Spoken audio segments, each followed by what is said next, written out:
Good afternoon. Welcome. Good afternoon and welcome. Appreciate all of you joining us for the Book of Mormon Doctrine, a virtual conference series. We're really looking forward to having a wonderful series. My name is Paul Schween. I have the privilege of being your host.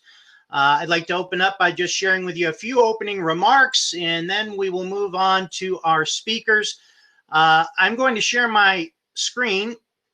I trust everyone can see it starting right about now. And with that, I'd like to start off with just a little patriotic salute. I'd like to start off with honoring our country, honoring our flag, honoring this event with the singing of the national anthem. Here we go.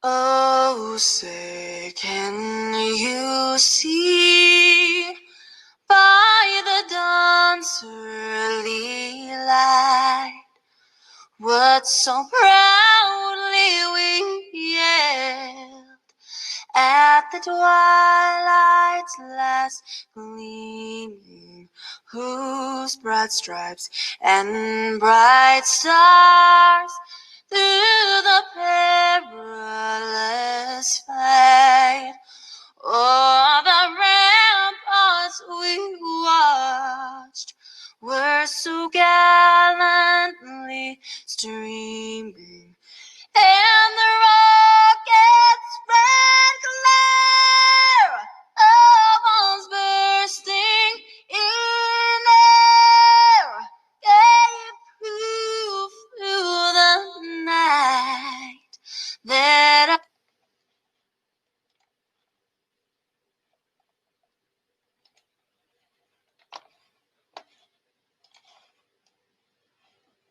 our flag was still there. Oh, say does that star-spangled banner yet wave o'er the land of the free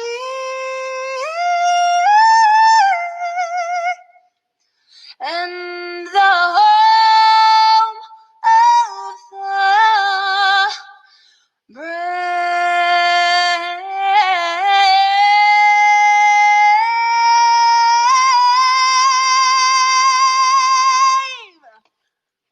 Boy, that is such an outstanding rendition of our national anthem. I want to thank Julia Wilson of Jersey Street Band. She lives in Gilbert, Arizona. She used to live in Orem, and her dad, many of you probably know, Larry Green, classic guitarist and guitar teacher at BYU for the past, oh my goodness, 20 or 30 years. I think he's on second and third generation of teaching people up there. Want to thank Julia. That is easily the best rendition I've ever heard. I know I'm biased, but thank you there. So again, thank you for joining the conference. I just have a couple opening remarks, and I'll move to exclusively the PowerPoint. Today's topic, of course, is the title of liberty. We have three guest speakers and myself, Jonathan Neville, Pamela Openshaw, and Bruce Porter. Again, my name is Paul Schween. I'm your host, and I'd like to just start off briefly by sharing that in this year, 2020, it's been a unique year for all of us, and I believe there's no need for me to remind everyone just how challenging it has been. Today, however, is not about challenges. Today is about the opportunity that we have given the circumstances we're currently living under. Today is about the hope we as Latter-day Saints enjoy as faithful members who embrace what we have in the doctrine of Jesus Christ, which I know is precious to all of us. I believe that is through our faith in him, the hope we enjoy collectively as members, and the charity that is part of our culture, that we all stand strong as we abide in him. Forum events in partnership with PS Seminars and our sponsors will offer you over the next few months a steady diet of faith, hope, and charity through the wonderful truths we hold by studying the doctrines of our Lord and Savior Jesus Christ.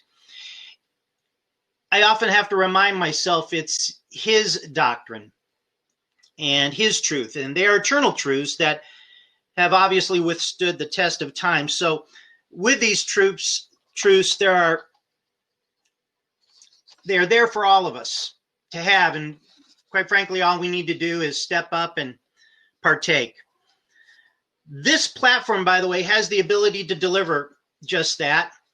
I know that all of us as members who attend these type events are seeking greater light and knowledge as faithful members, and I'm very confident this will be your experience with this series, as we aim high to share with respect for those truths we can rely upon. And what I mean by that is that being the sources we all know to be true.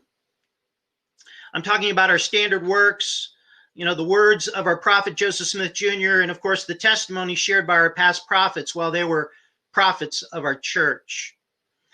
Albeit a high bar, our speakers have been made aware of what we expect delivered, as this is the foundation on which this platform has been built. And I try to make that clear to everybody. Brothers and sisters, we live really in a spectacular day and age, and all that we need to live a happy, healthy, and spiritual grounded life is readily available, in my opinion. And through our obedience, you and I both know that blessings will pour out upon us and our loved ones. So let us do that which is right. Let us reach for him. And as our prophet is admonished, let us hear him through his doctrine. I'd like to thank you for your desire to learn through the wide variety of resources and topics we will share during this series. It is a genuine pleasure to be affiliated with the wonderful people that have been chosen to share these wonderful insights through the 4M events. So thank you. And may each and every one of you be blessed in your own special way by partaking of his word and the knowledge that comes to those that seek him through the doctrine. With that, I would like now to introduce Jonathan Neville.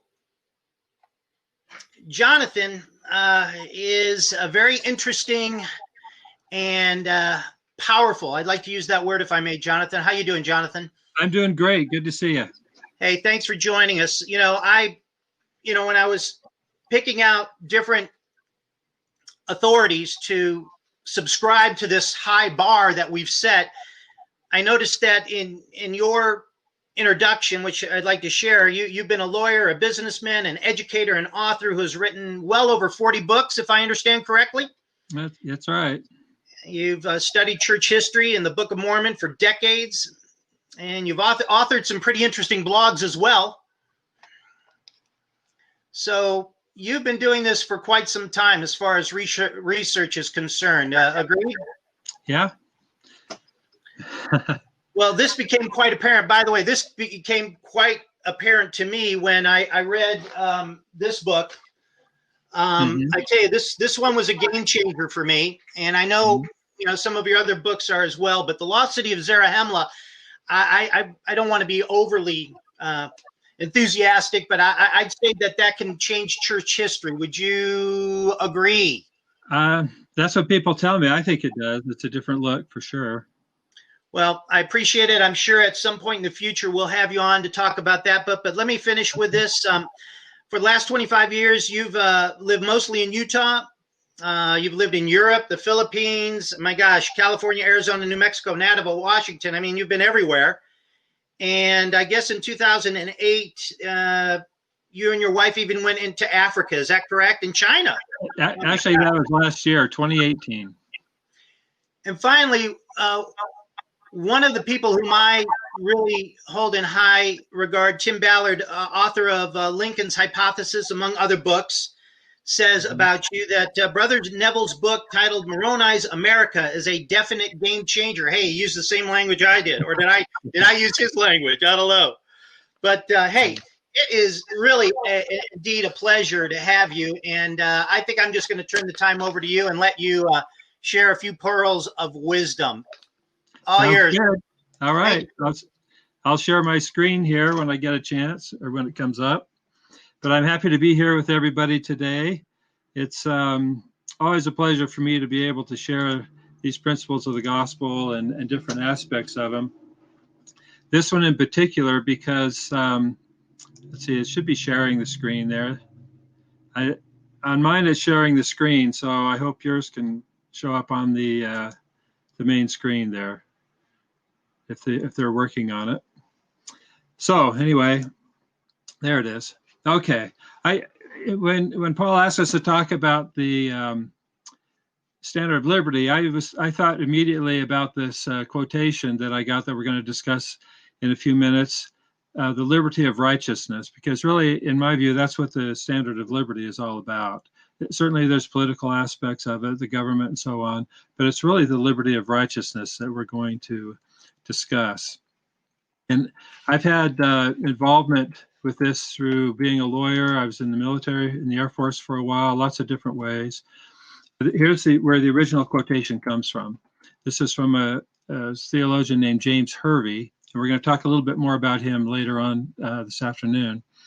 But he wrote this: "By this, the atonement of Christ, the slaves of sin are rescued from their bondage and restored to the liberty of righteousness." That's where this phrase comes from.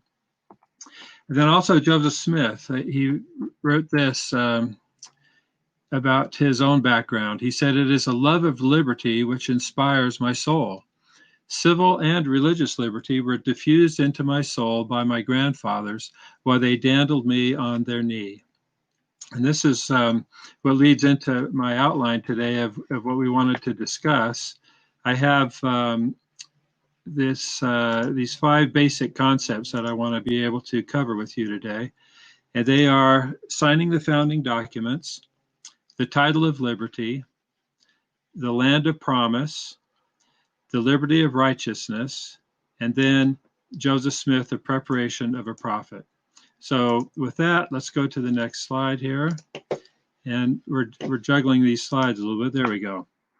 Okay, there's a really cool feature that I hope you I don't know if you've tried it before, but we're going to try it right now. And you may want to write this down. But there's 2 documents, our founding documents, the Declaration of Independence and the Constitution. And the National Archives has put this online and given you an opportunity to actually sign these documents yourself. And I'm going to show you, this is the webpage for it. I'll give you the link in a minute. By the way, if anyone wants this this PowerPoint presentation, you're welcome to email me and I'll send it to you as soon as I'm able to. But that way you don't have to try to copy everything down you're seeing here. If you do want to take pictures of the slides, that's fine with me too. But here's the link. If you go to this link, it will take you to the page I just showed you, where you can see the National Archives and see these documents. And when you go to that link, it asks you a really interesting question here. It'll say, "Are you sure you want to sign the Declaration of Independence?" And it puts you in that framework of back in the 1700s. If you had been a member of the Second Continental Congress in 1776, you were a rebel and considered a traitor by the king. You knew that a reward had been posted for the capture of these rebels, including you. And so would you be willing to sign this document? Here are some of the things you would be committing to doing. Affixing your name to the document meant that you pledged your life, your fortune, and your sacred honor to the cause of freedom. And what's really cool about this, well, it's similar to what we read in the Doctrine and Covenants about the purpose for which the Constitution was established, by the hands of wise men and redeemed by the shedding of blood. So people sacrificed a lot in order to bring us these founding documents. If you go through this webpage and go through the process, you'll get a document that looks like this. It's a facsimile of the, this one is the Declaration of Independence. And at the very bottom, you can see it has your name inscribed right there. And it's just kind of fun to show that you're willing to sign the Declaration of Independence today, as well as the Constitution. Again, here's the link. You can see it there. You can take a picture of it if you want, or you can just go to the link yourself. Here's, if you want to see the original Constitution, facsimiles of the original Constitution, you can go here. It's set up similar to the Joseph Smith papers with the various documents where you can see the actual ones. And then, oh, I'm sorry, the slides are a little bit behind. So this is the one where it says, would you have signed the Declaration of Independence and the Constitution? Again, if you had been in that situation, would you have done that? With that in mind, let's talk about the title of liberty. First, we read about the title of liberty in the Book of Mormon. So we can ask ourselves a question, would you have signed the title of liberty if you had been around in the time of Moroni? And that's a very interesting question, because he had the similar sort of situation in terms of putting your life on the line. Would you sign the title of liberty today? That's an intriguing question. Just quickly, let's review what we read in the Book of Mormon about the title of liberty. Moroni fastened on his headplate, his breastplate, and his shields, and girded on his armor about his loins. And he took the pole, which had on the end thereof his rent coat, and he called it the title of liberty. And he bowed himself to the earth, and he prayed mightily unto his God for the blessings of liberty to rest upon his brethren. So long as there should be a band of Christians remain to possess the land. And this is where the liberty of righteousness fits in here. For thus were all the true believers of Christ who did belong to the church called by those who did not belong to the church. Now notice, even as long as there was a band of Christians, it didn't have to be the majority, it didn't have to be a large group, just anyone, any band of Christians, if they remained, they were entitled to this title of liberty. So that's, again, this to remind us of the topic, the liberty of righteousness. Now I notice in this verse, Moroni, it's kind of a chiastic verse where there's two parallel thoughts. It says, Moroni caused the title of liberty to be hoisted upon every tower which was in all the land, which was possessed by the Nephites. And this Moroni planted the standard of liberty among the Nephites. So I was curious about this phrase, standard of liberty. We always talk about the title of liberty, but actually the Book of Mormon refers to title of liberty 3 times and standard of liberty 3 times. So I looked in the scriptures, and I discovered that standard of equals the title of, as we just saw in the chiastic verse.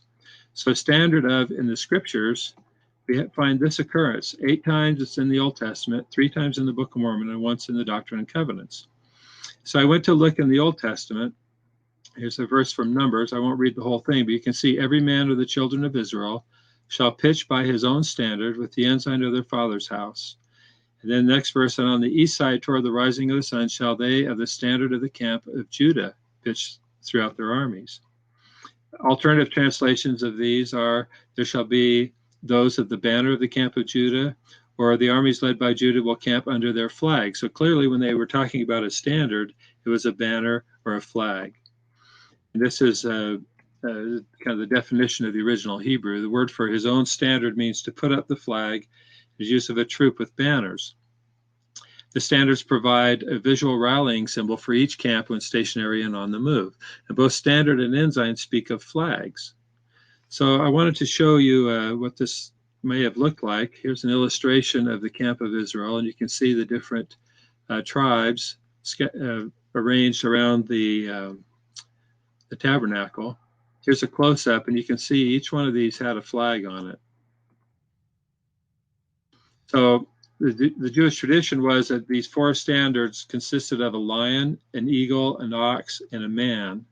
And this illustration shows those. There's a man, a lion, an eagle, or an ox, and an eagle. So those were the standard that was used by the camps of Israel that they erected when they were setting up and when they were traveling. So when we compare that to the standard of liberty, or the title of liberty, it's a very similar concept. So I call it the title or standard of liberty. Now this is an awesome movie poster of an upcoming movie called Reign of Judges.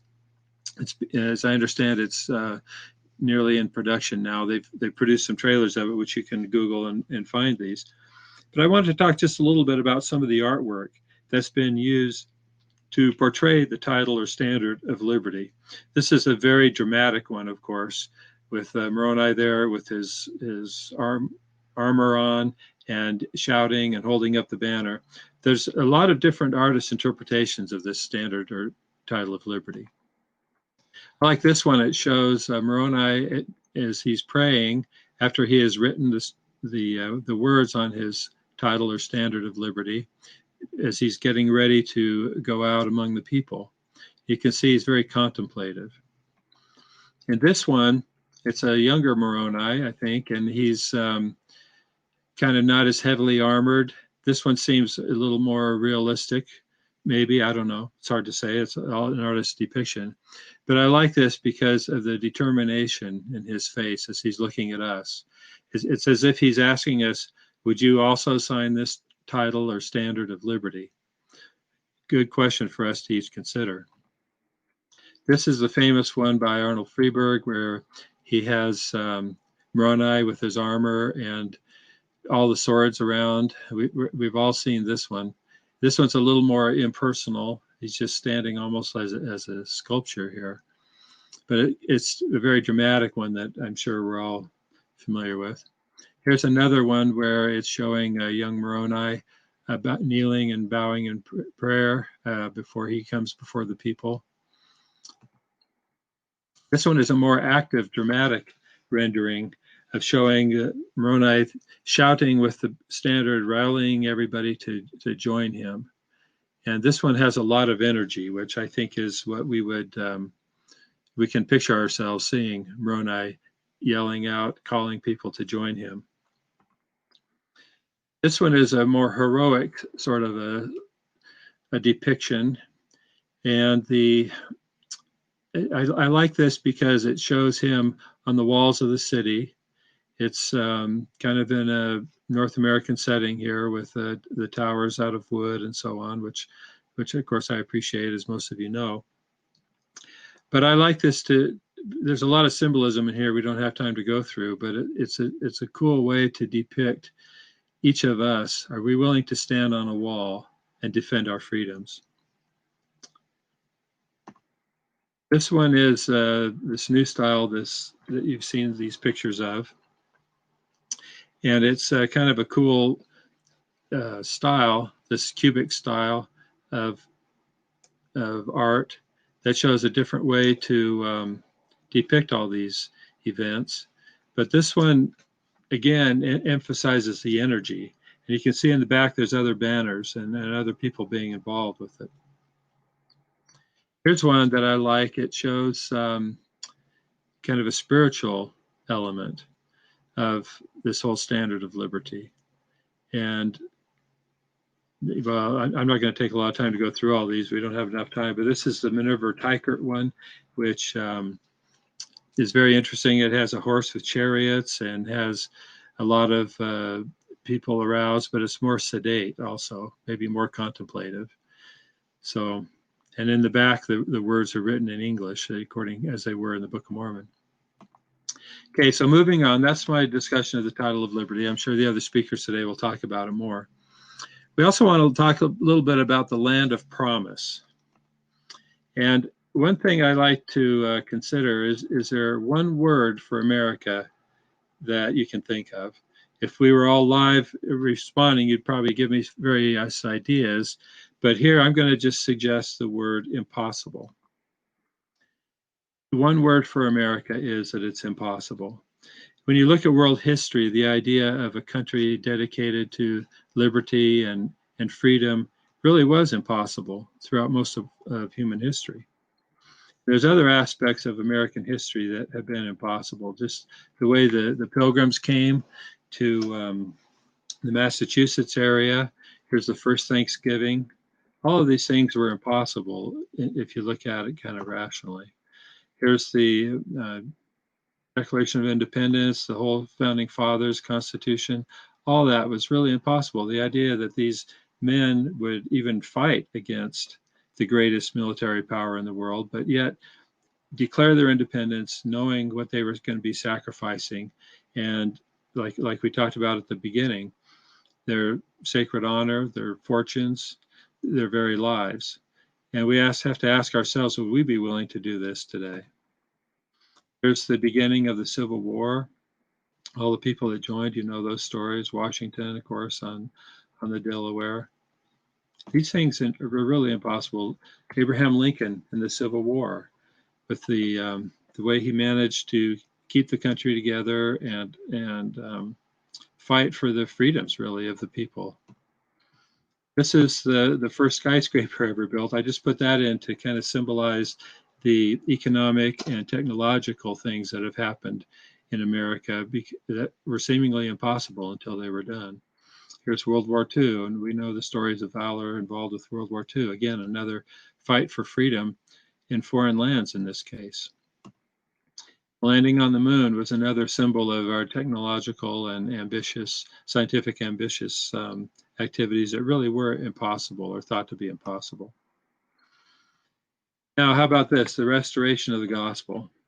That took place in America, of course, as well. And this was unimaginable to people at the time, and even today in many cases. The idea that God would restore the gospel through Joseph Smith, Oliver Cowdery here receiving the priesthood.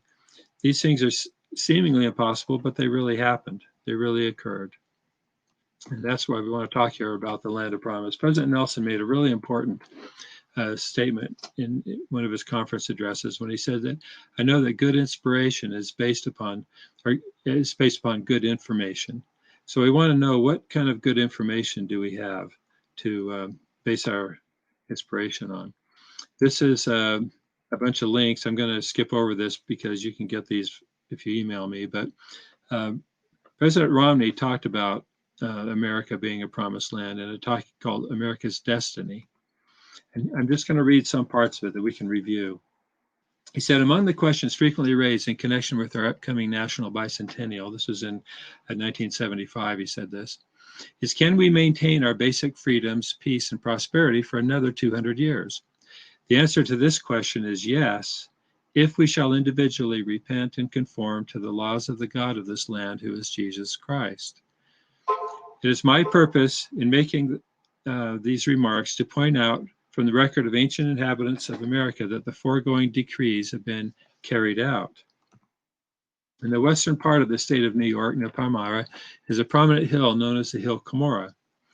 On July 25th of this year, as I stood on the crest of that hill, admiring with awe the breathtaking panorama which stretched out before me on every hand, my mind reverted to the events which occurred in that vicinity some 25 centuries ago, events which brought to an end the great Jaredite nation.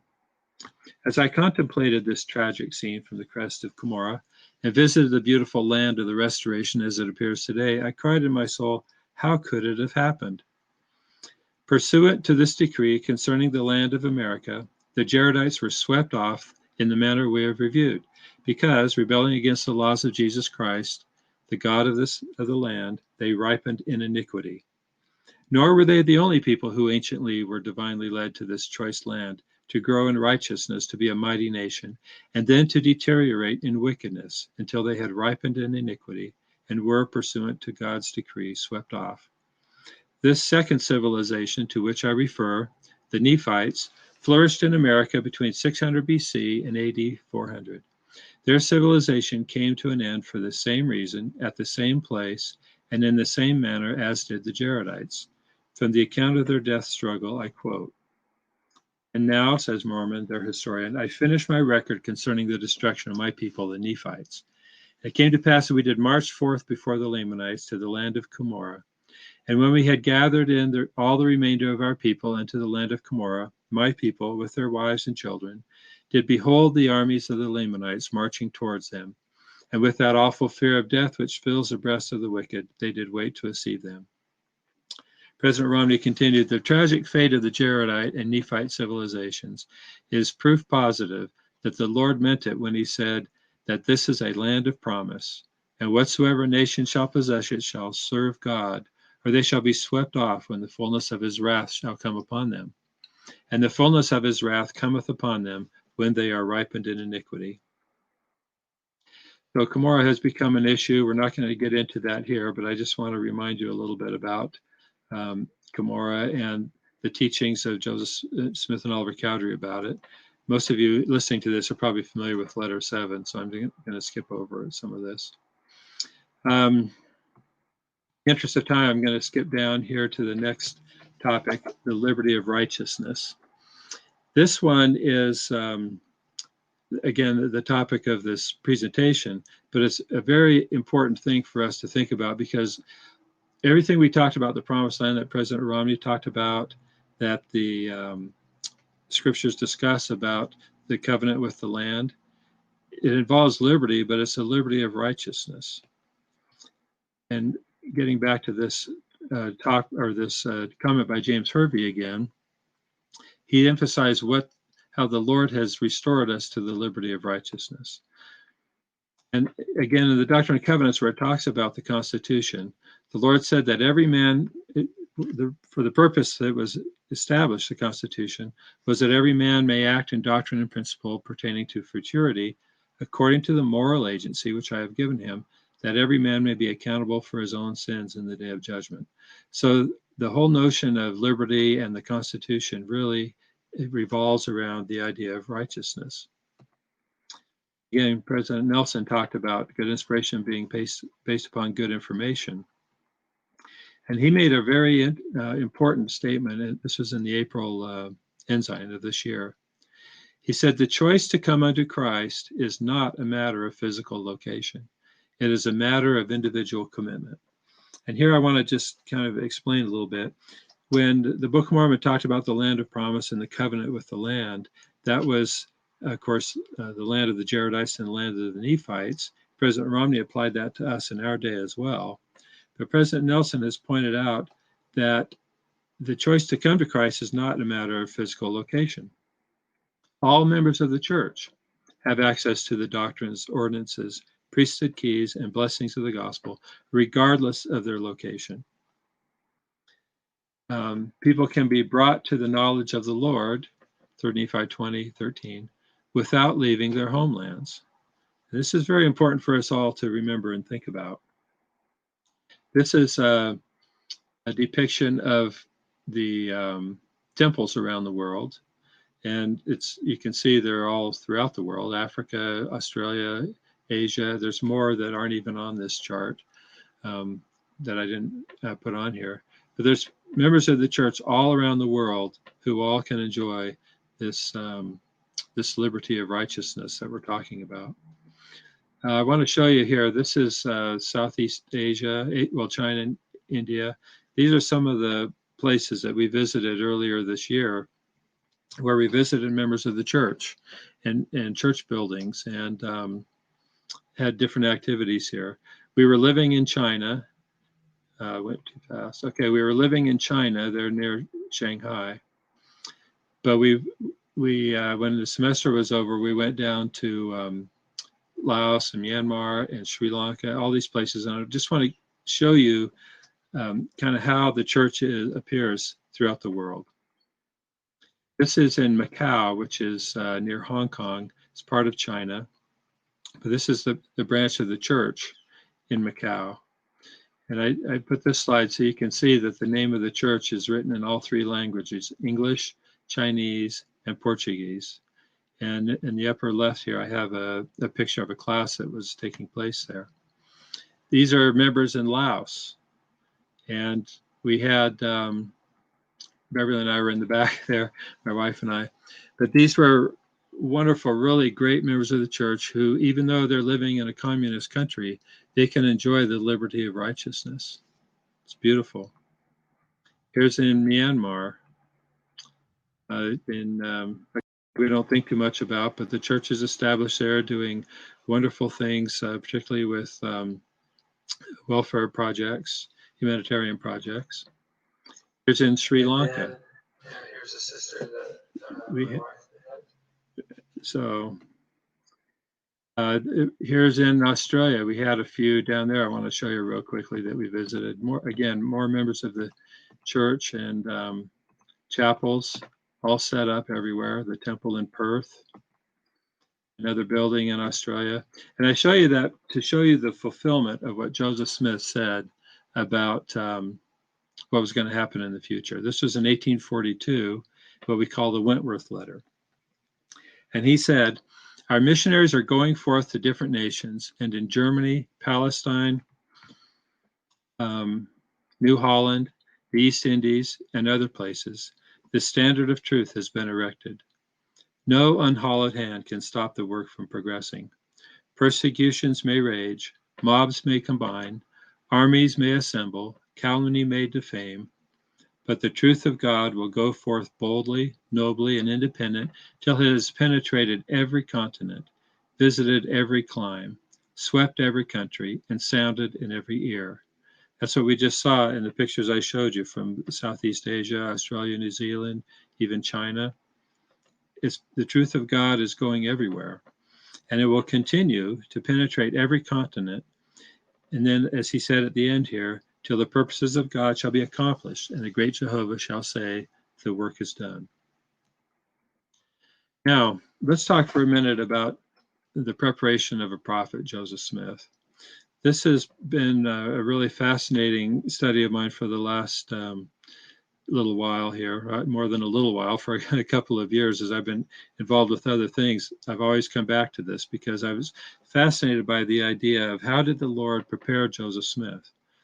All the prophets have had preparation through their lives. If you've read biographies of our prophets, Brigham Young through President Nelson, you can see going back through their lives how they were prepared for the events that they had to confront and deal with when they became president of the church. How did that work for Joseph Smith? So that's what I've looked into here. This is an expansion of the slide we looked at the beginning, where he said, if it has been demonstrated that I have been willing to die for a Mormon, I am bold to declare before heaven that I am just as ready to die for a Presbyterian, a Baptist, or any other denomination. It is a love of liberty which inspires my soul. Civil and religious liberty were diffused into my soul by my grandfathers while they dandled me on their knees.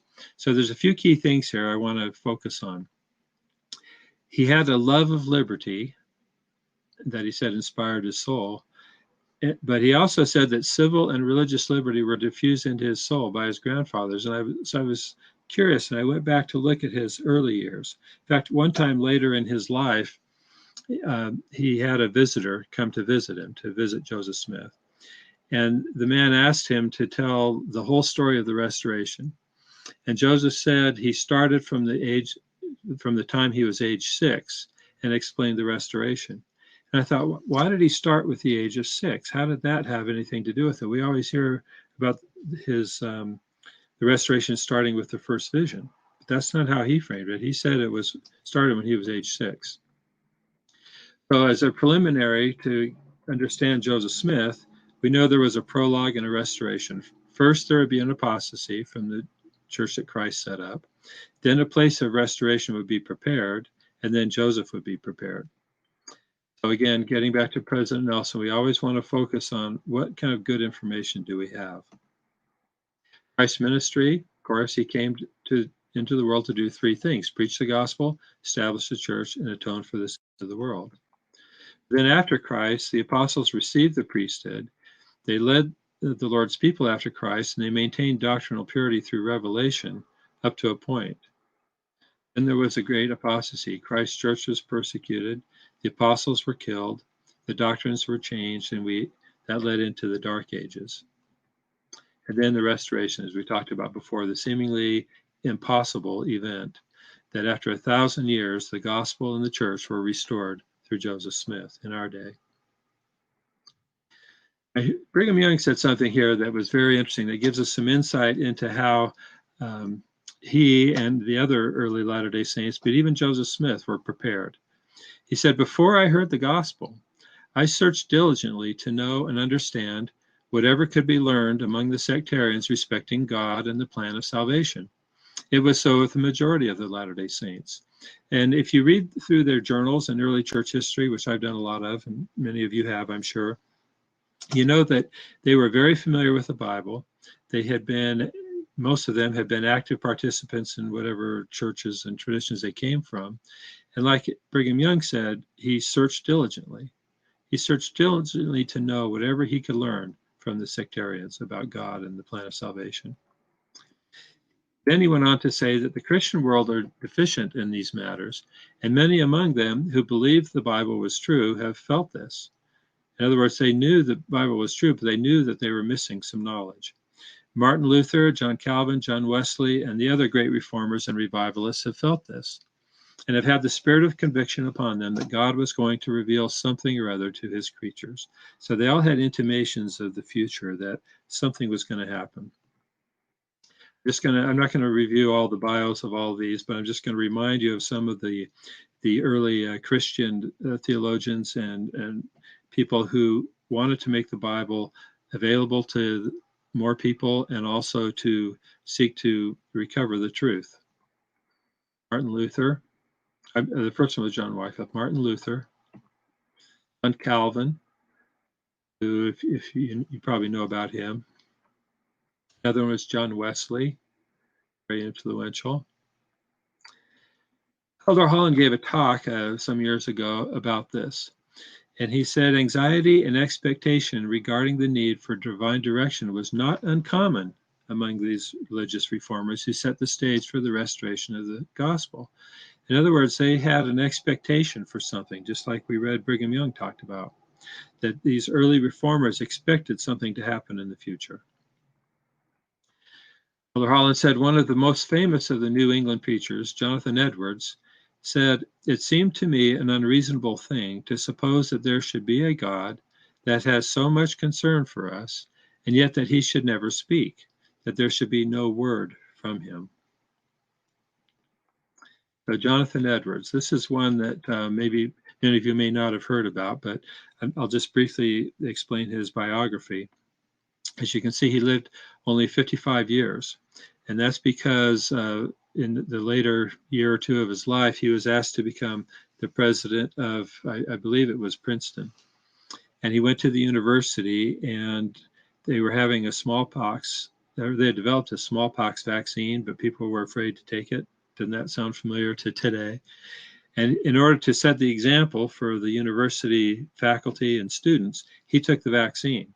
But they had put too much in, and he ended up getting smallpox and dying.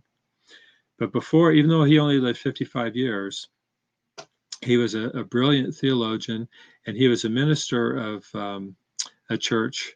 He actually was, he graduated from Yale when he was a teenager, and then he married the daughter of the founder of Yale, and he had his own congregation. He ended up becoming kind of a missionary to the Indians in Western Massachusetts for most of his life. And while he was out there, he wrote several books, lots of sermons that were widely publicized. And in fact, there was a set, well, I'll get to that in a minute. So we'll come back to him, to Jonathan Edwards. Now, going back to Joseph Smith, around the age of 8, he was, thought he was 6, but anyway, 6 or 7 or 8, he contracted what he called typhus fever, and an infection settled in the bone of his leg. Several procedures were done by the physicians to relieve the pain, but it kept getting worse, and it seemed like he was going to have his leg amputated.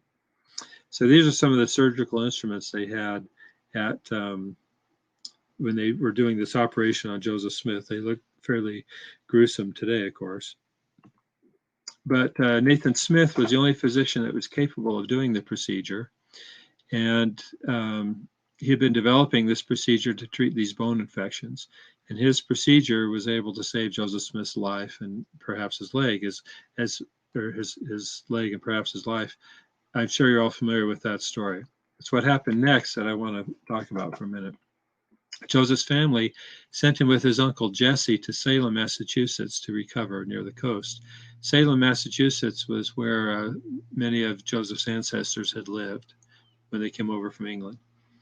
His uncle Jesse was a strict Christian. If you know in church history, Hiram and Joseph would contact Jesse to tell him about the restoration of the gospel, and Jesse said it was impossible because it didn't go along with his Christian beliefs.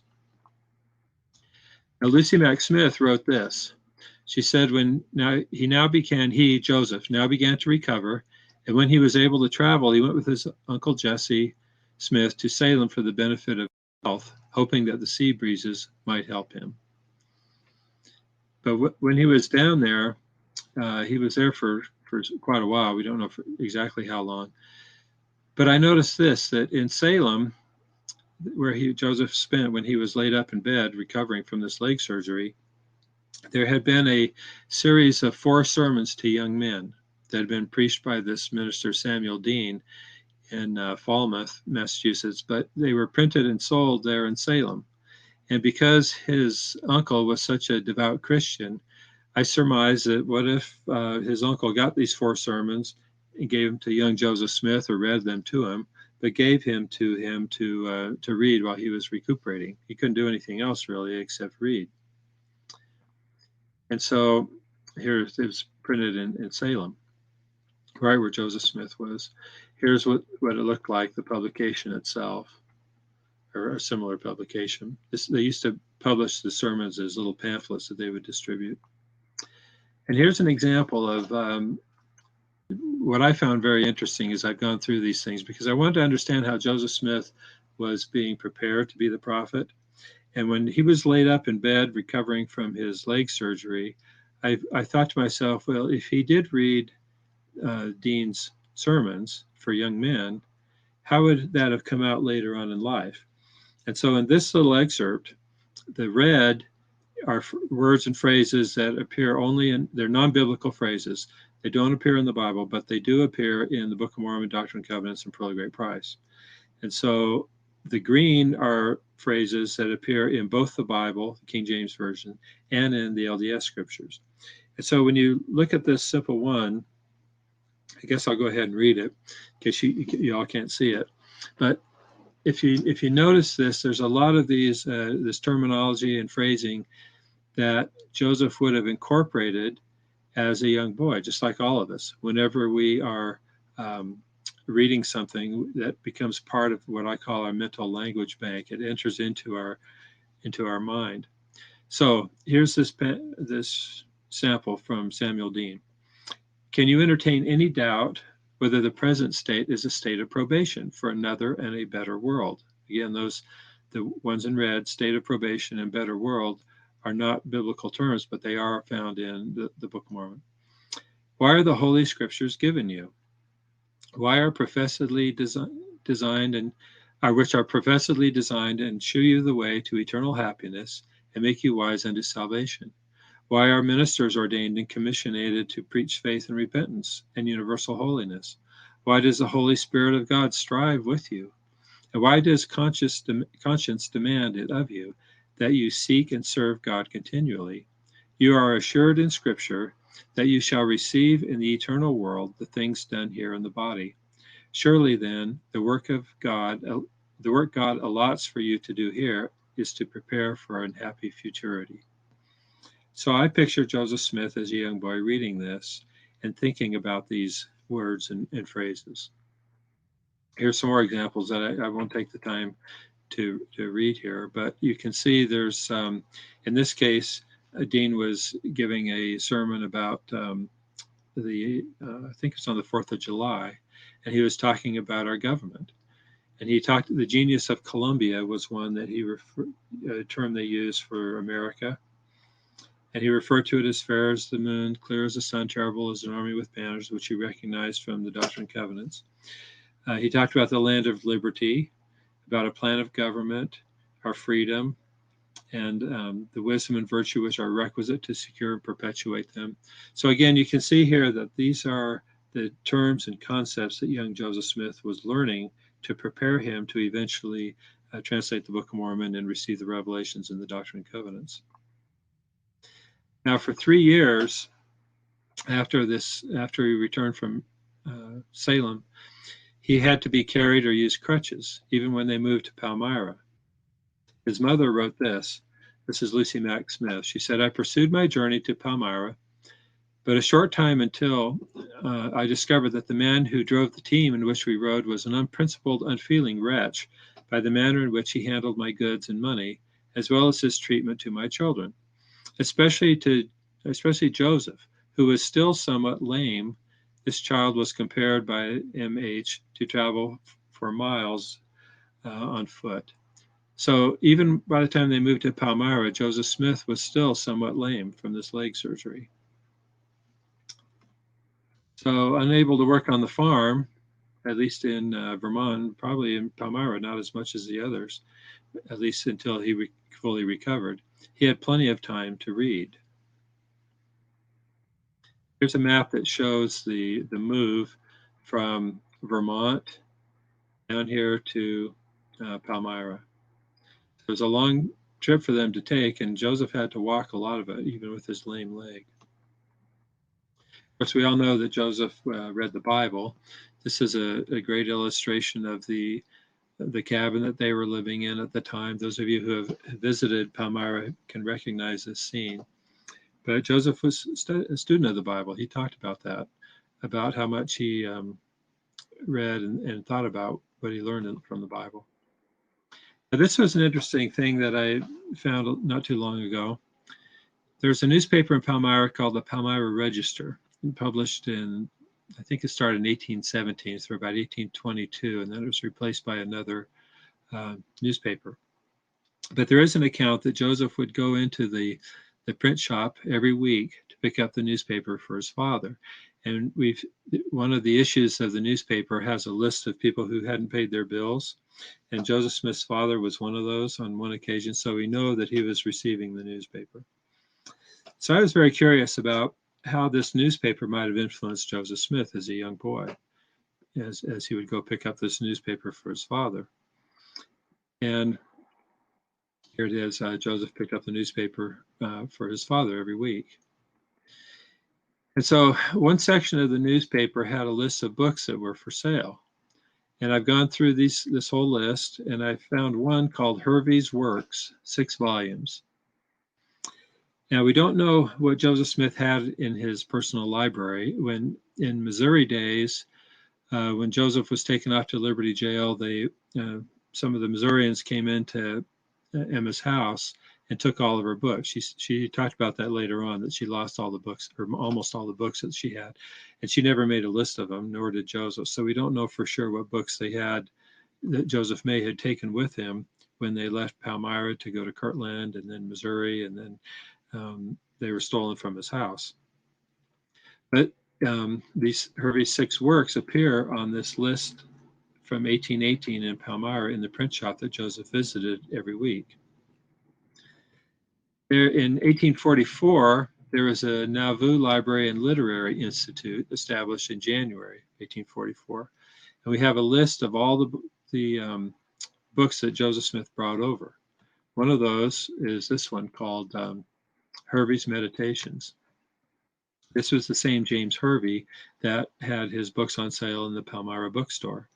And this is the only book I've been able to correlate between what was on sale in Palmyra in the bookstore Joseph Smith visited every week when in the early 1800s, and the books that he donated in Nauvoo in 1844. So this is the only one I've been able to correspond. But apparently he enjoyed Hervey's Meditations, which was a popular book at the time. And this is where that phrase came that I started this presentation. It says, when his hands, this is talking about the Savior, when his hands were riveted with the irons to the bloody tree, he disarmed death of its sting and plucked the prey from the jaws of hell. Now he is exalted to his heavenly throne. With what a prevailing efficacy does his grace go forth, conquering and to conquer. By this, the slaves of sin are rescued from their bondage and restored to the liberty of righteousness.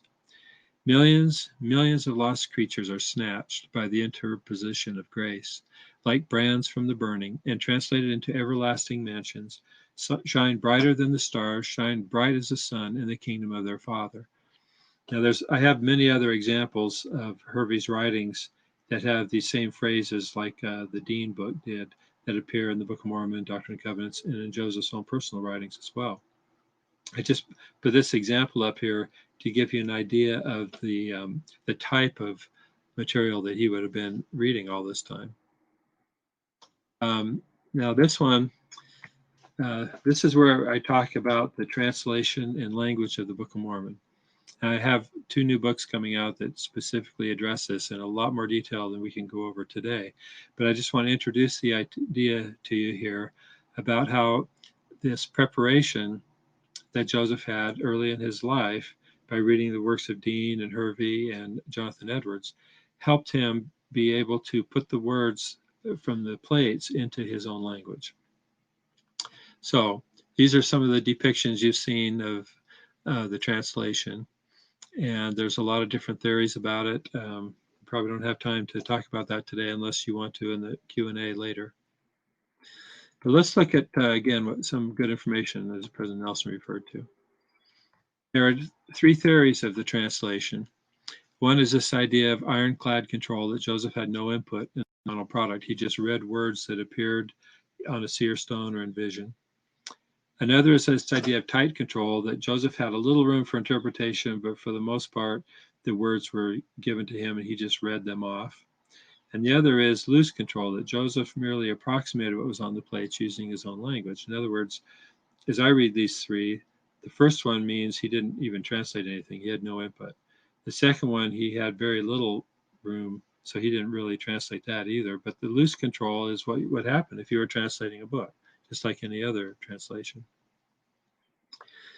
And among these, another way to approach these theories of translation were a literalist equivalence, which means that it closely adheres to the vocabulary and structure of the source language.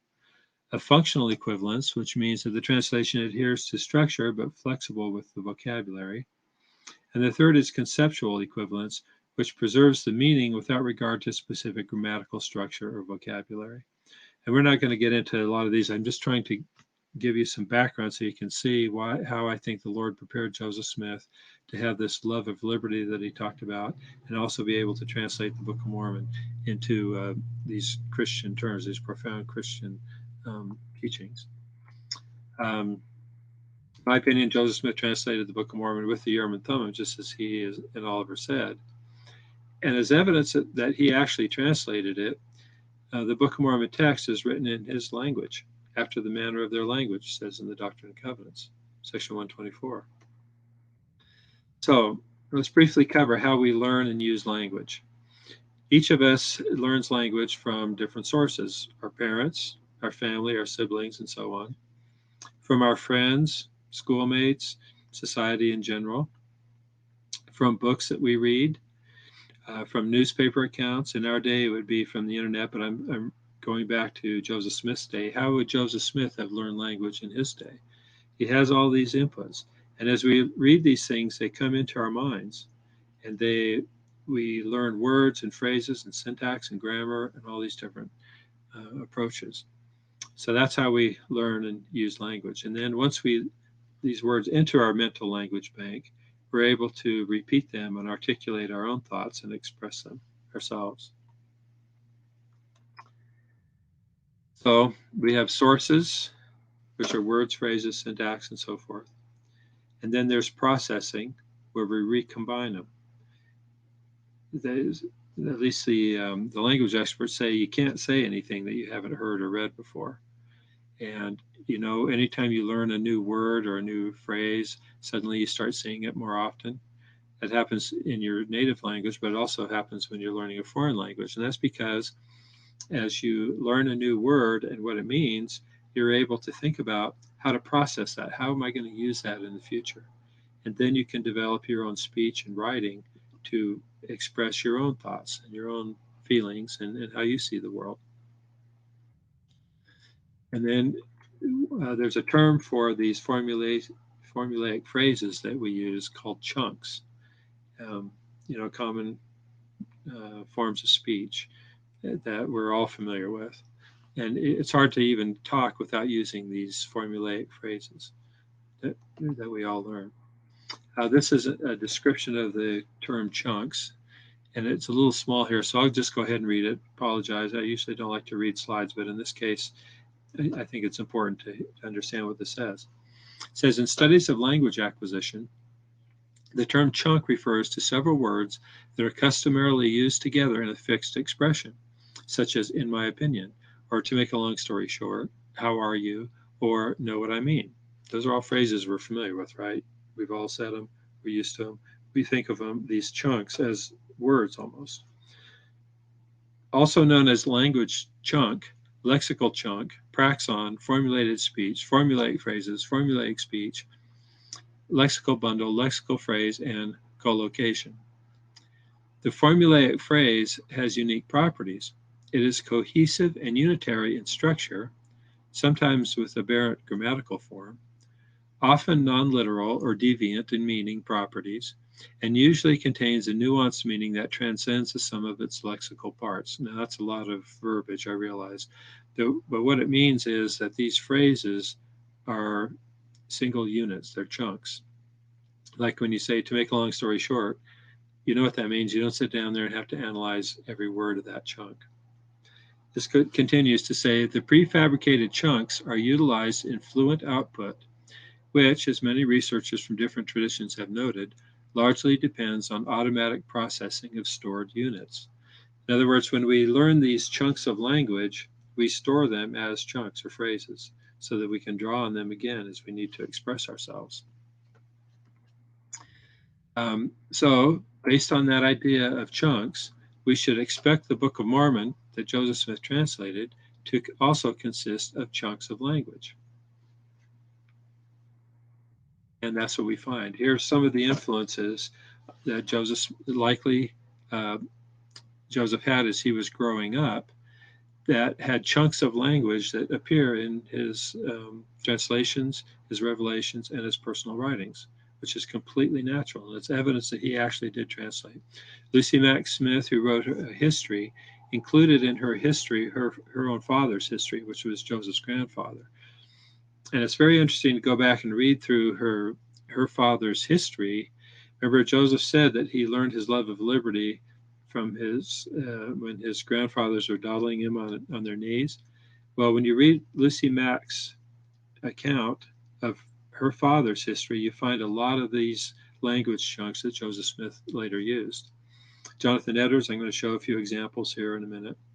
Of course, the Bible. There's lots of King James language in the Book of Mormon that people have recognized since the Book of Mormon was first published.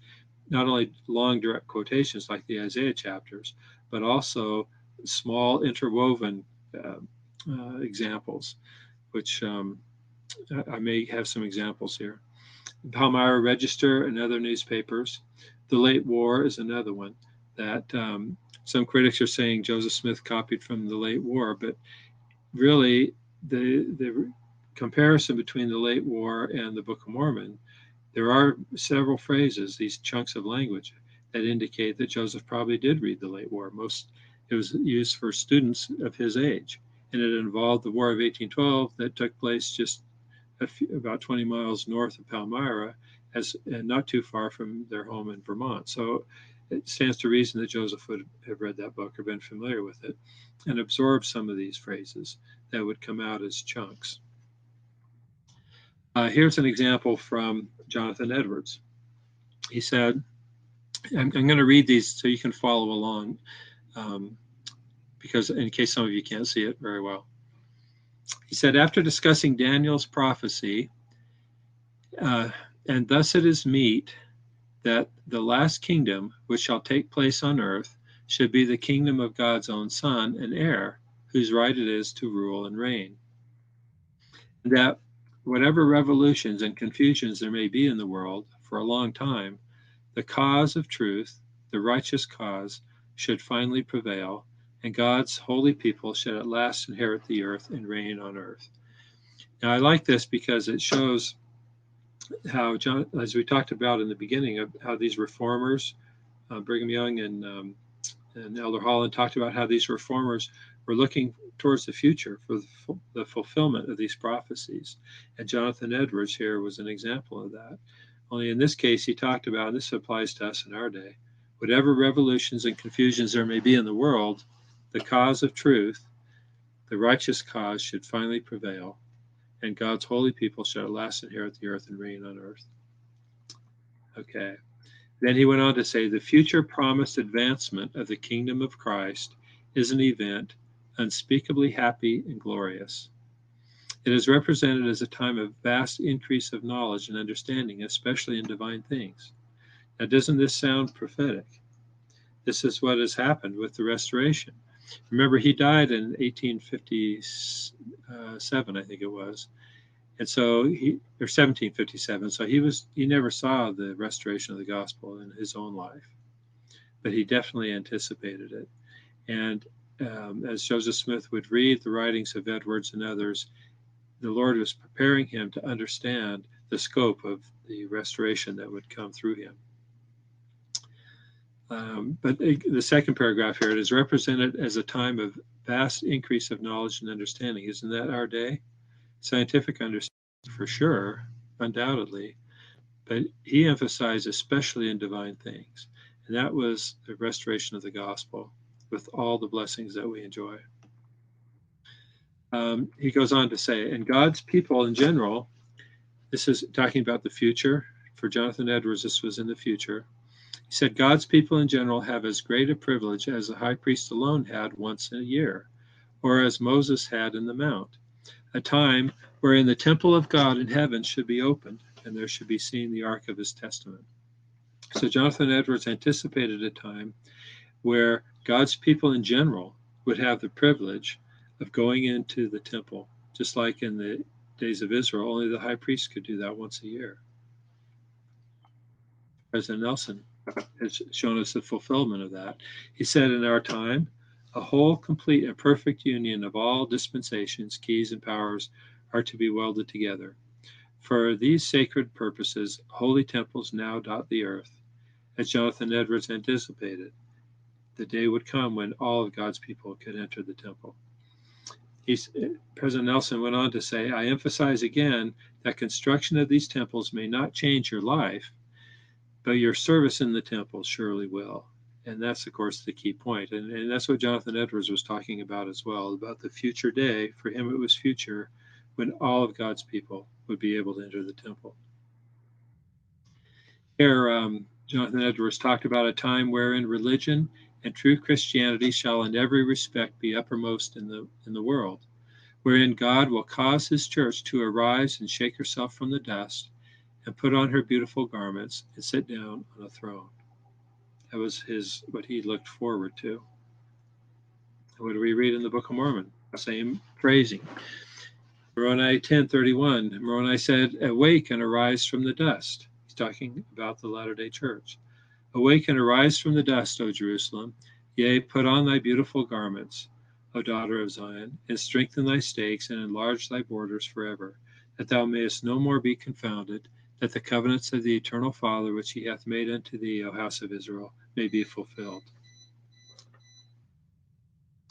This is back to Jonathan Edwards. There would be a time wherein all heresies and false doctrines shall be exploded, and the church of God shall not be rent with a variety of jarring opinions. Of course, in his day, in the 1700s, there were a variety of Christian denominations, and they were all contending with one another. In fact, Joseph Smith talked about that when he was the confusion that led to his going to the Sacred Grove to pray, and later on, when he went to pray again, when Moroni came to him, he was trying to deal with these heresies and false doctrines and the jarring opinions of war of words and so forth. Jonathan Edwards said there would be a time when they would all be exploded. The Church of God would not be rent with them anymore. He said, all superstitious ways of worship shall be abolished, and all agree in worshiping God in his own appointed way and agreeable to the purity of his institutions. Again, the restoration of the gospel.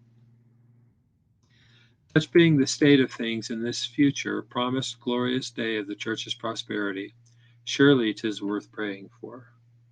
And he and others that in his congregations prayed constantly for this promised future glorious day. He said, nor is there anything whatsoever, if we viewed things aright, which a regard to the glory of God, a concern for the kingdom and honor of our Redeemer, a love to his people, pity to perishing sinners, love to our fellow creatures in general. This is an example, coming back to the glorious day that Jonathan Edwards wrote about. He said in 2 Nephi, it said, to prepare your souls for that glorious day when justice shall be administered unto the righteous, even the day of judgment, that you may not shrink with awful fear. Using that same phrase, glorious day, which appears only in the Book of Mormon. It's not a biblical phrase, and in Jonathan Edwards. And in this same year, this is again from the Book of Mormon, the same year, there's exceedingly great prosperity in the church. And so great was the prosperity of the church, so many of the blessings were poured out upon the people, that even the high priests and the teachers were themselves astonished beyond measure. Again, these are the phrases Jonathan Edwards was referring to about the prosperity of the church. Joseph Smith himself, in a letter, wrote, "When I contemplate the rapidity with which the great and glorious day of the coming of the Son of Man advances, I cry out in my heart, what manner of person ought I to be in all holy conversation and godliness?" So again, we see this phrase, glorious day. It's not from the Bible, but it's from Jonathan Edwards. Here's back to Jonathan Edwards. "Nor is there any one thing whatsoever, if we regard things aright, which a regard to the glory of God, a concern for the kingdom and honor of our Redeemer, a love to his people, pity to perishing sinners, love to our fellow creatures in general, compassion to mankind under its various and sore calamities and miseries, a desire of their temporal and spiritual prosperity, love to our country, our neighbors and friends, yea, and to our own souls, would dispose us to be so much in prayer for, as for the dawning of this happy day and the accomplishment of that glorious event." Now, I want to talk here for just a minute about love to our country that Jonathan Edwards wrote about. As you saw from when he lived in the early 1700s and died in the 1750s. So he was never around for the Declaration of Independence or the Constitution. But he was talking about love to our country. It was where they were living at the time. And some historians have said that Jonathan Edwards was the single most influential person behind the Declaration of Independence and the Revolutionary War. And that's because he developed a whole kind of not a theology, but a different approach to religion and church, separate from the church in England. And he was, he was famous at the time. By the time of Joseph Smith's day, Jonathan Edwards' writings were ubiquitous, even in that Palmyra bookstore. I don't remember if I put the slide in here, but it had, that same bookstore carried 8 volumes of Jonathan Edwards' works that Joseph had easy access to every week when he went in there. But Jonathan Edwards talked about this love to our country as part of our religious faith, this liberty of righteousness concept once again. Again, President Nelson pointed out, spiritual security will always depend upon how one lives, not where one lives. And that's why I like to talk about this concept of the title of liberty, referring to the liberty of righteousness, not so much to the liberty of a government. As I showed you some examples, we had members of the church in communist countries, whether Laos or China, who still have the liberty of righteousness in their own lives. They can enjoy all the blessings of the gospel, as President Nelson has pointed out, wherever they live. So that's our liberty of righteousness presentation. I think I've done my 45 minutes or hour and 15 minutes, but I still think there's a couple of about 10 more minutes here that I am supposed to cover. And so I wanted to talk to you just briefly about some upcoming books that I'm releasing. And this is for information only. These aren't available for sale right now. But the first one is coming out in about a week, I guess, well, a few days. And I'm just going to explain what these are and how they fit into this whole idea of the liberty of righteousness. This one is called A Man That Can Translate, Joseph Smith and the Nephite Interpreters. And in this book, I discuss these topics here. How much of the Book of Mormon did Joseph translate before Oliver arrived in Harmony? That's always been a matter of speculation, but there's some new evidence that gives us a little bit more, we can define it a little bit more narrowly, and it has an impact on how long the translation actually took and how difficult it was. The next question is, why did Joseph and Oliver say that Joseph used the Urim and Thummim to translate, while others say he used the seer stone? You're probably familiar with that issue, that there's an ongoing, I don't want to call it a debate or discussion or variety of opinions about whether Joseph used the Urim and Thummim or the seer stone or both. And what I point out in this book, or what I claim in this book, is that Joseph Smith only translated with the Urim and Thummim, never with the seer stone. But he did use the seer stone, and I explained how that happened. Finally, is what evidence is there that Joseph actually translated the plates? There's, if you follow kind of what's going on in the scholarly world in the church today, there's kind of a theme or an idea, concept, almost a fad, that Joseph Smith never really translated anything. All he did for the Book of Mormon was have a seer stone that he put in a hat, and then whatever these words were that appeared on the seer stone, he read them off to the scribe. He didn't really translate the plates. In fact, some people are saying that he didn't even use the plates. I was at a BYU Education Week thing about 3 years ago now, I guess, and the speaker was talking about church history and the translation of the Book of Mormon. And at one point, he pointed out that Joseph Smith said that the title page was on the last leaf of the plates. And the speaker said, we don't know how he knew that because he never used the plates. And to me, that speaker had it exactly backwards. His own theory that Joseph never used the plates made him not understand what Joseph Smith actually said. So I feel there's a real need to revisit what Joseph Smith and Oliver Cowdery taught, what they said consistently throughout their life. And this is what I put in this book. I have, I think there's 400 or 500 footnotes. So there's with links to the internet. So you can go and find all the sources for yourself. And I tried to make this as comprehensive as possible because I want to make sure that I didn't overlook some fact in church history or someone's other explanation that makes more sense. I've tried to incorporate books that were published even this year, as recently as July. There's been, I think it's 4 or 5 books published just this year about the translation of the Book of Mormon. And I've been talking about these on the blog, if you follow my blogs, and I've done some quick kind of reviews of it. But I've read those books, assimilated them, figured out a way to kind of fit them in or what the authors are trying to say, even though I disagree with their conclusions. One of the things that I find real interesting is I think most people agree on certain facts. And for example, Royal Skousen has done a phenomenal job analyzing the text of the Book of Mormon. He's produced several thick books on them. Some of them are on my shelf behind me, where he goes through with the meticulous accounting of not only the words but the punctuation and whose handwriting is on each page and so on. It's just awesome reference material. And I incorporate all that. I've relied on all that data, but I don't agree with all of his conclusions. So I offer this book as a way to provide a way to corroborate and support what Joseph Smith and Oliver Cowdery always said in their own plain language. To me, it's become very obvious now, but it's still something that is a matter of debate, let's say.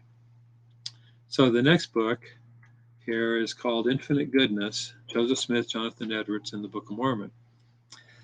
This phrase, infinite goodness, is common to the Book of Mormon and to Jonathan Edwards. And the point of this book is to show, as it indicates here, how Joseph Smith translated the plates using his own language. And this gets into the idea of chunking and how if Joseph Smith really translated the Book of Mormon, he would have had to use words that came from his own background and understanding. Certainly the Lord could plant words in his head, but as we pointed out in the Doctrine and Covenants, the Lord said that he gave these revelations after the manner of his language. So it was Joseph Smith's language, his own language. And I know there's some scholars that say that the language in the Book of Mormon is actually early modern English, that Joseph Smith could not have known that kind of syntax and grammar from early modern English. I address all of that in this book. So the first question was how Joseph translated the plates using his own language. And then the second part of this, which is really important, I think, is how the Book of Mormon fits directly within the Christian tradition and fulfills the hopes and dreams of well-known Christian authors and ministers. Earlier in this presentation, I showed you the examples of John Wesley and, of course, Jonathan Edwards and others who had as Elder Holland said and Brigham Young said, they had anticipated our day. They expected to have the restoration of the gospel at some point when all the confusion would be gone and the Lord would, his people would be able to enter the temple, as Jonathan Edwards pointed out. And all these different expectations and aspirations and hopes and dreams of these faithful, devout Christian authors and ministers are fulfilled in the latter days through the restoration of the gospel. And I show how the Book of Mormon is congruent with all of the things that they expected and hoped for. And finally, I talk in here about how the Book of Mormon is God's gift to the entire world. And if you remember in the last conference, Elder Christofferson spoke about that. And he said the Book of Mormon is God's gift to the whole world. It's not only for Latter-day Saints. So I have a little part in here that discusses how the Book of Mormon fits with other religious traditions and how people in other religious traditions can incorporate the Book of Mormon into their worldviews and understand how God loves all of his children, and the Book of Mormon is evidence of that. So this book is coming out. It's written, but we're reviewing it, having it peer reviewed and edited and so on. So it'll be done in the target date is October 13th. I think it's awesome. There's a companion to this. What happened is, I'll just give you a little more background to it. When I first started realizing that Joseph Smith had been prepared by the Lord from a very young age by reading and becoming familiar. He said he had an intimate acquaintance with the Christian denominations and so on. He said that in his own 1832 history. I started looking for, well, what sources did he have? How did he learn this language and acquire these chunks of language that he was able to use when he was translating the Book of Mormon? And in the process of doing that, I identified somewhere around 700 non-biblical terms that are in the Book of Mormon and several hundred phrases or chunks that are not biblical, but they're found in the Book of Mormon, Doctrine and Covenants, Pearl of Great Price, and Joseph's personal writings. And I've been able to trace almost all of them to the works of Jonathan Edwards, Hervey, and the ones that we've mentioned. But of course, I ended up with 1,500 pages or more of reference material, which is far too much to put in a book. So in this book, all I did was give some specific examples, show the reader how to find those themselves online, what things to look for, and for me, the most important thing was to show how understanding Joseph's familiarity with Jonathan Edwards and these others expands the Book of Mormon. It expands our understanding to see how Joseph was having and the Lord through Joseph Smith was having a dialogue with these Christian predecessors of his that led up to the restoration. It's really exciting and awesome. So as a result of that, I left out most of the pure reference material, and we're planning kind of a companion book that I don't show on this list here on this slide to give people who maybe don't have access to the internet or don't want to do the searches to have all the references there where they can look for themselves how these hopes and dreams of the Christian ministers were fulfilled. Okay, last one here. This one's planning to come out the end of October, and it's called Between These Hills, A Case for the New York Cumorah.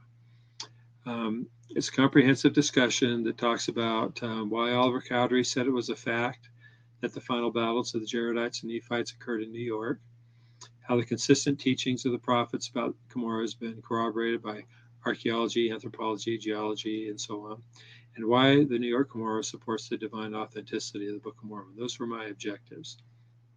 Let me just give you a little bit of background about why this one is so important. Many of you watching this are familiar with the issues regarding Book of Mormon geography, I'm sure, because maybe you've heard my other presentations, or you've had read some of my books, or you're familiar with Rod Meldrum and Wayne and other people. So I think okay. Just want to make sure the screen's still correct. What I did with this book is I said, the opponents who promote Central America and all those typically rely on science and anthropology, archaeology, so on, to support this idea of Central America as a setting for the Book of Mormon. And what they call is the real Hill Cumorah being in Mexico, which I call Mesoamerican Two Comoras theory, or M2C.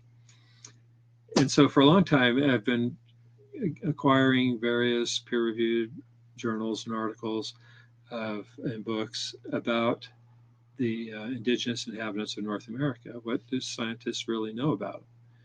We call them the mound builders, or the Jaredites, or the Adena or Hopewell civilizations. And I found that a lot of church members don't realize that Joseph Smith specifically identified Hopewell burials as Nephite and Adena burials as Jaredite. We have the records of that. But we also have what modern archaeologists and other scientists have made, the discoveries that they've been making about all these issues, and how the descriptions in the Book of Mormon are completely congruent with what the science is telling us today. And so I know that it's a controversial issue, but I figure people can believe whatever they want. They're going to believe whatever they want because people are always confirming their own biases.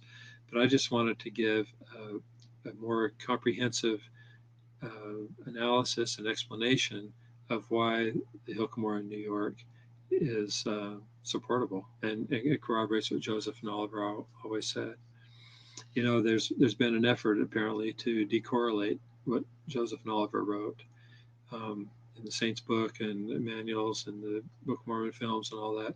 They're kind of saying, well, what Joseph Smith and Oliver Cowdery said about the Hill Cumorah was really their speculation, or they were wrong, and so forth. And I thought, well, there really haven't been any serious, in the sense of academic, books that explain and justify what Joseph and Oliver always said. So that's what I've done with this one. I have lots of peer-reviewed articles in here. I have lots of analysis that's not apologetic in nature. Apologetic meaning intended only to prove what we believe. These are non-LDS authors that I'm relying on here to make this case that Oliver Cowdery, when he wrote letter 7, letter 4, letter 8, that he was telling the truth, and it was a fact. So that book's planning or scheduled to come out at the end of October, might move into November a little bit, but those are the 3 books we're working on. And I think my time's about up, so I think the process here is for me to sign out, and Paul will come back on. There's Paul. Wow. Wow, Jonathan, I am so grateful and impressed with what you've been able to, condense into an hour and a half. Thank you. It's hard to condense, for sure. I know you could go probably twice as long on this content, and I think we would all be riveted. I'm sitting at the edge of my seat taking notes, and I'm like, I didn't know that. I didn't know that either. Like, oh my gosh. Okay. And one thing I would like to say is I kind of sold you short on your introduction. I felt like I was getting long-winded, but I failed to mention that one of the things that I really appreciate about you, Brother Neville, is the fact that it's your objectivity and your approach to doing the research, almost like you were a criminal prosecutor, correct, at one time? Yeah. And so you have that ingrained in your DNA, the way you approach things, which I think is extremely valuable to not only your publications, but to this platform. And I would love to publicly acknowledge that, and also invite you back. I'm sure we're going to. Thank you. Yeah, I'd love to be back, and I'll be around later at the end for questions if people have questions. So I'll be happy to respond. I'm really looking forward to that. I did appreciate the fact that you spoke about your up-and-coming publications. With that being said, however, I'd like to point out that, and I'm going to switch to my screen here, that you were asked, or I asked you personally, if you'd be so kind to assemble some of your content that would be of exceptional value. And you were kind enough to put together these books, and I'm biased. You've got my favorite book there. You got my second favorite book there. And so, I think this is a tremendous value. And I think you also said that, you'll offer, I think you said this package, I think we're going for $79 for like 7 books, which is a smoking deal. And we're also looking at 11 books for $129. So spectacular value. I, for one, as a promoter, am never shy about advocating, endorsing, and promoting the products of our speakers, because quite frankly, this is a good revenue generating opportunity. And let's face it, the people that are watching these events are very interested in these materials. So, hey, kudos, really kudos to you, Jonathan. Thank you so much. We'll look forward to hearing a little bit more from you. And by the way, when we do the Q&A, I'd like to hear a little bit more about Between These Hills. Okay. Sure. That's the one that I'm especially interested in. I've gotten 1 or 2 chat questions that have been sent my way.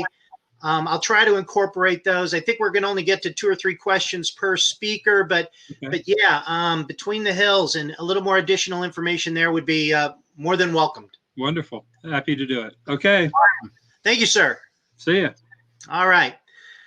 All right. So a lot of people are wondering about some of the additional functionality of the platform. We do have chat rooms. We do have networking opportunities. We do have the ability for you to look at polls and all kinds of stuff. I did not take time to introduce that at the beginning of the event. I will surely do so next go round. Reason being is we got a tight schedule. I didn't want to spend too much time with all the bells and whistles of what we have to offer in this platform, but please be on notice that we are going to allow all of you the opportunity to network with one another, talk to one another, do so in separate rooms. Visit expo tables where you'll actually see the speakers and their products. Many of the people that we bring on board are doing consulting. They're doing coaching. They're doing tours. They're doing all kinds of things that are empowering the platform to be able to communicate to people the way they want to be communicated to and to deliver the information that they want to intake. So we're working diligently on those aspects of the platform. All right. That being said, I'd like to now take a little time to introduce our next speaker, Miss Pamela Openshaw. Pamela, when we put this together, hey Pamela, can you hear me yet? I can indeed, yes. Beautiful, and you sound wonderful. You look marvelous. Oh, thank you. You're welcome. One of the things I'll just be very brief with the introduction. I don't think we need to bloviate and go on and on and on about our speakers. You're obviously here for a reason. You're a bona fide expert. And when I asked about who can share with us a little bit about the Constitution, the forefathers, and how does it really relate at a deeper level with the scriptures. And perhaps, if we're lucky, we'll also hear you elaborate a little bit on how is that rolling out today in this day and age? How are things back then showing up now? I mean, we know in the Book of Mormon that it's just chock filled with patterns, cycles, and time after time after time, we see people's rise and fall. And boy, am I interested to hear you talk about the more recent things that we have enjoyed and seen in our more recent history, not just Book of Mormon history. Anyways, I'm going on and on. I think it's safe to say that you've had a passion for the founding era and the U.S. Constitution after serving. It was a mission in a socialist country. That was Italy, was it not? It was indeed a very interesting experience. We spent 1.5 years there. You're a full 1.5 years, and you're a graduate of BYU? Indeed. Yes. I graduated in elementary education and taught. So you're a teacher. I am indeed. Well, I taught for 1 year when my husband finished school, and then once our youngest child was in high school, I began teaching again. But my love is for teaching adults, and I love to teach the Constitution of the United States. I love to talk about our freedoms. I didn't really enjoy teaching 1st and 2nd grade, and I didn't enjoy junior high. But I thoroughly enjoy teaching adults. You must have had some junior high students like moi. Just a few of them, yes. And I'm grateful to the teachers who teach them. Well, you're a teacher, you're a mother of 8, you're a grandmother of 34. Get out of here. It keeps me busy. I have to tell you, we celebrate birthdays. Every time we have a grandchild or one of our children or a spouse with a birthday, we call them on the phone, and we are calling once a week. That's how many birthdays we have throughout the year. I totally believe it. I only have 12 and I can't keep up with them. It gets bigger over time. So yeah, and oh my goodness. Well, I don't want to take much more time about your background. We've brought you on board quite simply because you're revered in the community. I know you've written several books, very, very specific books on the Constitution and the Scriptures, and you've done it with a relish for the Christian nature of the Constitution, if I understand correctly. You even go into some of the aspects of how the Native American Indians contributed to our liberty and how the founders and everything of the Constitution all came together. So I am going to turn it over to you. Thank you. Thank you very much. So I am so grateful to be here. I'm grateful for the things that Paul has told you. I do have a powerful love for the Constitution of the United States.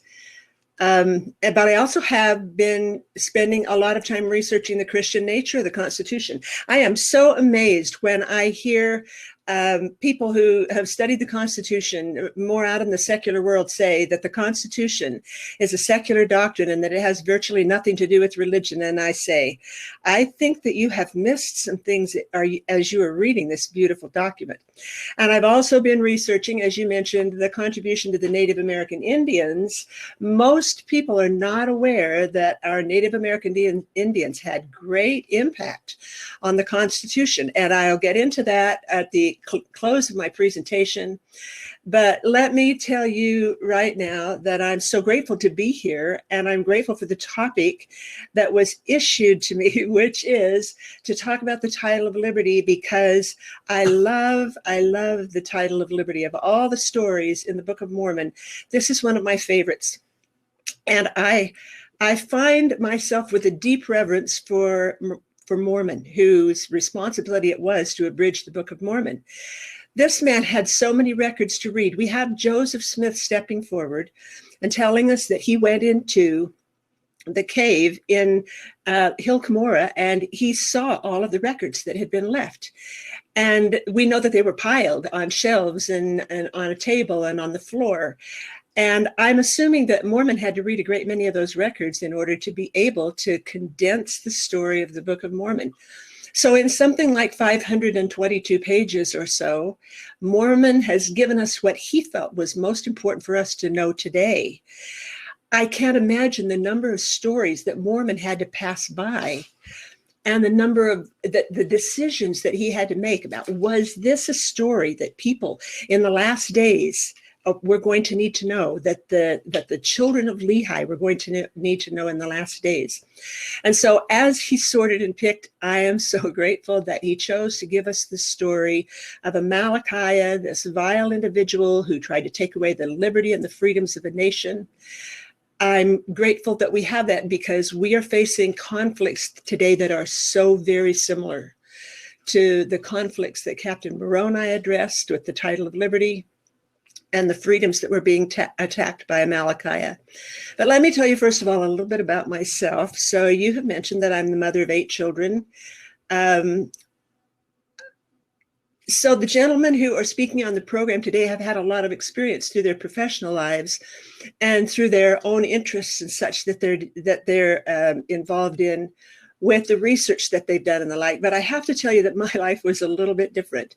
I want to tell you what it's like to raise 8 children. And for every woman out there, you're starting to chuckle about this point in time, because you're saying, oh, I know what it's like to raise a bunch of children.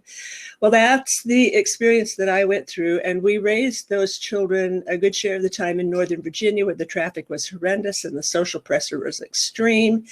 And nobody had more than 2 children except those of us who were members of the church. And I'm wandering around with 8 8 of them, and people are looking at me going, what are you doing? And I'm some days asking myself, what did I do with this? But it was a wonderful experience raising those children. But my love for other things just kind of drifted along with me as I studied the founding fathers, as I had such a reverence for the founding era of the United States of America. But I had no interest in the Constitution of the United States until Bob and I were called to go on a mission after all of our children were grown and gone from home. Bob and I were called to serve in the Italy-Milan mission, where we spent 18 months, and we lived under socialism during that period of time. I want to tell you that I have seen socialism. I know what it is. I know what it does, and I don't want it. And I don't think any of us want it. Because as we spent that year and a half in Italy, we saw the darkness of the country. We saw the lack of hope of the people, the lack of faith